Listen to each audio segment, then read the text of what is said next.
Hi, my name is Tom.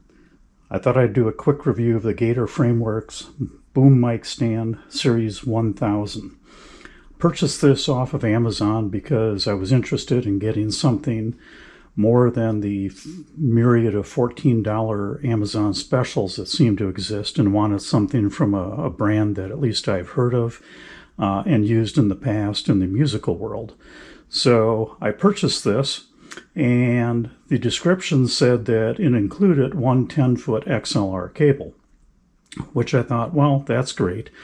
You know, I'm not really into cheap cables, usually use Proco, Megami, that kind of stuff. But, you know, I've got a friend that could use a cable. She's just starting off and would like something. But to my surprise, the Gator description is quite inaccurate. It's not that it's just included. It's that it is pre-assembled into the stand itself, and to remove it would require cutting the cable, which I'll do here in a second. And then if you wanted to salvage the cable, you would have to resolder the connector end back on. And if you wanted to install a new cable, you would have to reverse the process and feed back up through the little tube that is on the top here. Had Gator decided to make this open on the top with some sort of a snap-on cover, maybe that would have solved the problem. But frankly, I'm going to use a USB mic anyway, and so it's not really going to be a factor for me. I'll just come in here and Velcro or gaff tape the USB cable onto the top of the tube. So no big deal. I'm still glad I bought it, but wanted to show you at least what the process is to remove the cable. And before I do that, though, I'll actually hook up an XLR mic. Got the old venerable Shure SM58. Put that on here. If you were going to use that, you don't really have to do anything, although, you know, the cable itself doesn't seem to have any kind of a brand name to it. And if you were going to, again, try to replace this, it would be not a significant amount of work, but you'd at least have to know how to solder and be comfortable with that process. So with that, let's install the SM58. All right, so you can see we've got the SM58 installed with the standard Shure clip. It works. I do wish that this cable were a bit shorter so we didn't have to look at all of that hanging out the back end.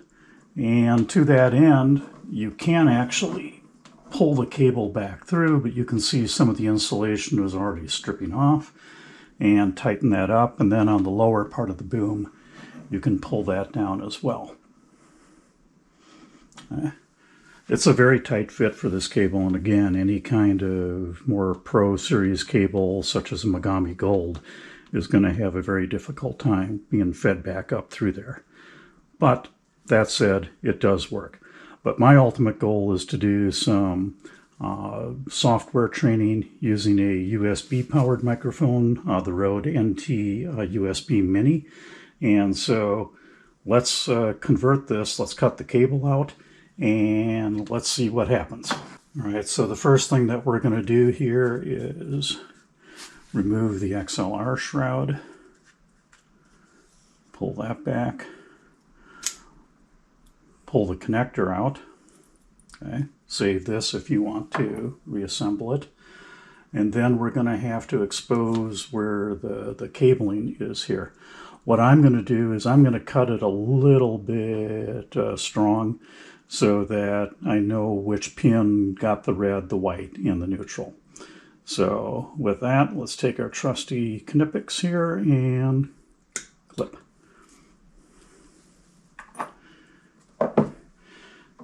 Now that that's out of there, we can remove that ferrule, and we can remove the shroud. And let's see what kind of success we have pulling this back through. If you were going to want to reinstall a new cable, you're not going to be able to push that through there. You're going to have to fish that with a coat hanger or a string or something like that. So as this one on the bottom is a little bit tougher, It's actually got a fair amount of resistance.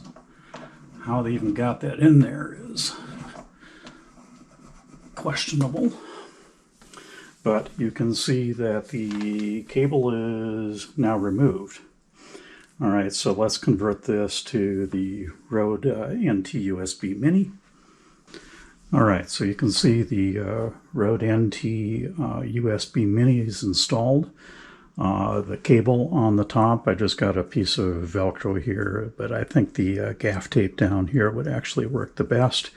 And so it works. I'm glad I bought it.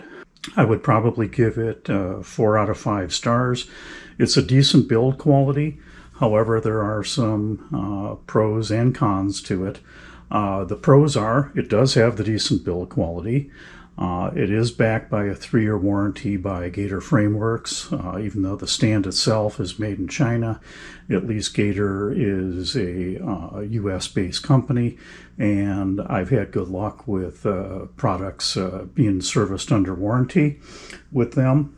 The cons are that Gator could probably do a better job explaining that the included XLR cable is actually pre-installed in that channel, and you can remove it, but only in a destructive manner.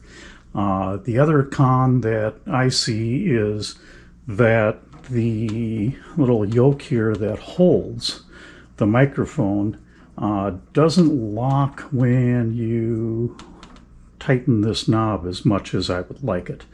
And I suppose that can be both a pro and a con depending upon how you look at it, and how you position this seems to make a difference in terms of being able to screw that in. If you found this video useful, please like, share, subscribe, and we'll see you in the next one.